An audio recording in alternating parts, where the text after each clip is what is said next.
नव्या वर्षाचं स्वागत देवदर्शनानं करण्यासाठी भाविकांची मंदिरात गर्दी तर पर्यटन स्थळही हाऊसफुल। पोलिसांचा चोख बंदोबस्त। नव्या वर्षाच्या स्वागतासाठी बेस्टच्या 25 अतिरिक्त बसगाड्या। समुद्र किनाऱ्यांवर जाण्यासाठी 31 डिसेंबरला बेस्टच्या जादा बसेस।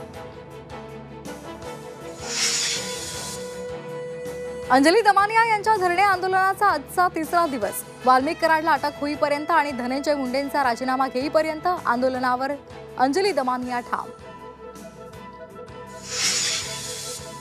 बीड प्रकरणातील आरोपी आणि नातेवाईकांचे सर्व बँक खाती गोठवली।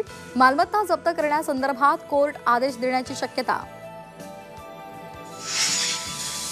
भाजपा आमदार सुरेश धस यांच्याकडून प्राजक्ता माळींबाबत केलेल्या वक्तव्यावर दिलगिरी। वादावर पडदा टाकण्याचा सुरेश धस यांचा प्रयत्न। मुंबईतील वाढत्या प्रदूषणामुळे मुंबईतील बांधकामावर निर्बंध। भायखळा बोरिवली पूर्वमध्ये बांधकामावर बंदी तर वरळी आणि देवीनगरमध्ये बंदीचा इशारा।